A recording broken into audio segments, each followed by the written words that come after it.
हरे कृष्णा धन्य प्रणाम आप सभी को। तो आज हम एक बहुत सुंदर विषय लेकर आए हैं, जीव की दो श्रेणियाँ। तो सारे जीव जो हैं वो दो प्रकार के होते हैं, च्युत क्षर जीव जिनका क्षय हो जाता है, और अच्युत। तो इस भौतिक जगत में जितने भी जीव हम देखते हैं वो सारे के सारे च्युत हैं, यानी क्षर जिनका क्षय हो जाता है। और आध्यात्मिक जगत में जो प्रत्येक जीव है वो अच्युत है, अक्षर कहला जाता है, उनका क्षय कभी भी नहीं होता। तो ये भगवद गीता में भगवान स्वयं बोलते हैं कि जीव की संख्या अनंत है, पर उनको तब भी दो भागों में हम विभाजित कर सकते हैं, क्षर और अक्षर। तो जो जीव होता है वो भगवान का सनातन अंश होता है। तो जब उसका संसर्ग यानी उसका भौतिक जगत से उसका संसर्ग हो जाता है, यानी टच हो जाता है, और जब भौतिक जगत में आ जाता है तो वो जीव भूत कहलाते हैं, और वो क्षर हो जाते हैं यानी च्युत होते हैं। और उनका जो शरीर जो होता है वो भौतिक होता है, और वो भौतिक शरीर जो है इस संसार में संघर्षशील रहते हैं वो जीव। यानी भौतिक जगत के जितने भी जीव होते हैं उनको इस संसार में स्ट्रगल करना ही पड़ता है। और सारे जीव जो हैं वो मन और 5 इंद्रियों से युक्त शरीर वाले होते हैं, और ये शरीर जो है वो परिवर्तनशील है। तो जब तक जीव इस शरीर से बद्ध है, इस भौतिक संसार में है, तो उसका शरीर जो है पदार्थ के संसर्ग से यानी पदार्थ के स्पर्श से बदलता रहता है। तो हमें दिखाई देता है कि जीव बदल रहे हैं क्योंकि उसका पदार्थ बदल रहा है, बॉडी में चेंजेस आ रहे हैं, है ना। तो लेकिन आध्यात्मिक जगत में जो जीव होते हैं वो कभी भी नहीं बदलता, उसमें कोई भी परिवर्तन नहीं होता। उसका शरीर जो होता है वो शाश्वत होता है, सच्चिदानंद विग्रह होता है। और सारे ही जीव भगवान के अंश हैं।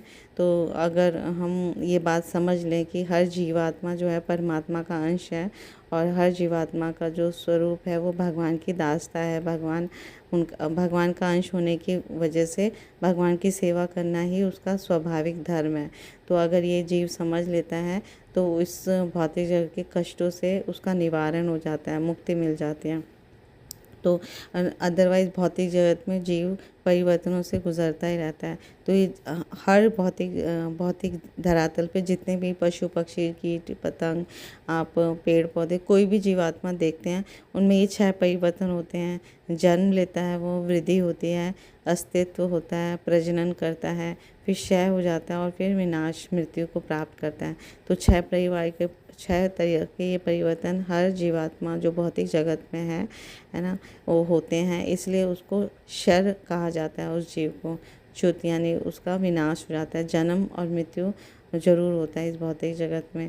तो ये भौतिक शरीर के परिवर्तन है।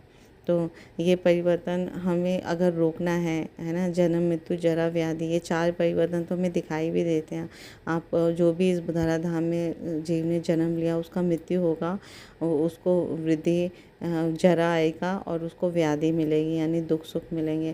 तो जन्म मृत्यु जरा व्याधि का ये संसर्ग या चक्र को अगर हम रोकना चाहते हैं तो हमें आध्यात्मिक शरीर की प्राप्ति के लिए प्रयास करना चाहिए, क्योंकि आध्यात्मिक शरीर शाश्वत होता है। उसको जब हम शाश्वत धाम में चले जाते हैं तो ना वहाँ जन्म है, ना मृत्यु है, ना जरा है, ना व्याधि है, ना जीव के 6 परिवर्तन हैं जो हमने यहाँ पर सीखे होते हैं जो भौतिक जगत में। तो वहाँ पे वो शाश्वत रूप से सुखी होता है और शाश्वत रूप से रहता है, और परम सुखी बन जाता है शाश्वत धाम में। तो इसलिए हर भौतिक जगत के जीव को ये प्रयास करना चाहिए कि कैसे वो भगवत धाम जाए।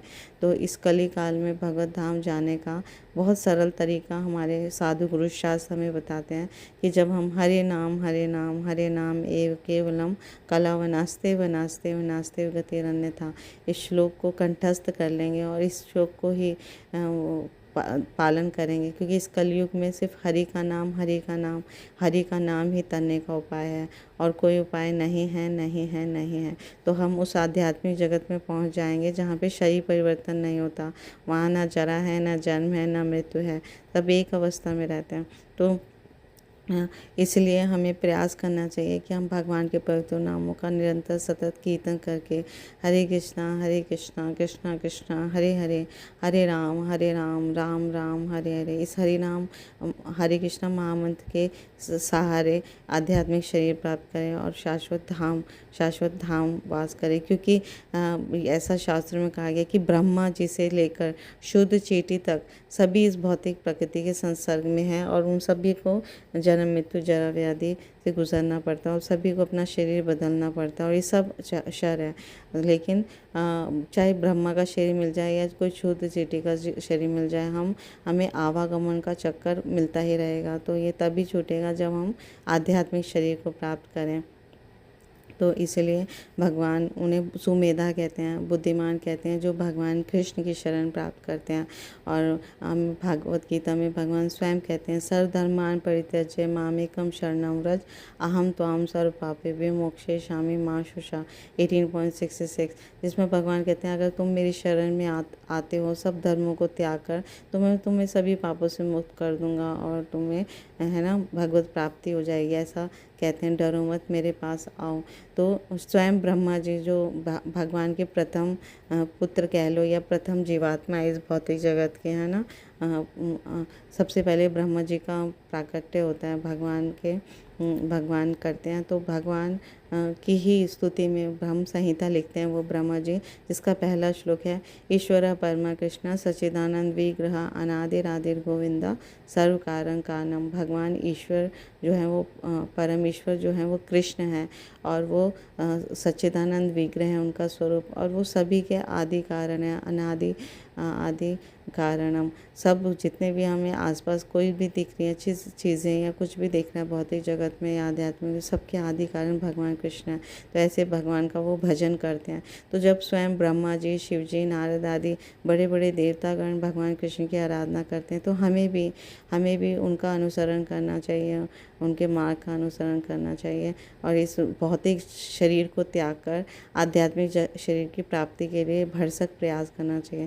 तो हम इसी मनुष्य देह में हम ये शाश्वत शरीर प्राप्त कर सकते हैं जब हम भगवान की भक्ति को स्वीकार करेंगे, भगवान पर श्रद्धा करेंगे और भगवान को प्रसन्न करने के लिए हरि नाम का सतत कीर्तन करेंगे, श्रवण करेंगे, गायन करेंगे, साधु गुरु शास्त्र का संग करेंगे और अपना जीवन हमारा धन्य हो सकेगा। Thank you so much. Guru Maharaj की जय, श्री प्रभुपाद की जय। आप सब भक्त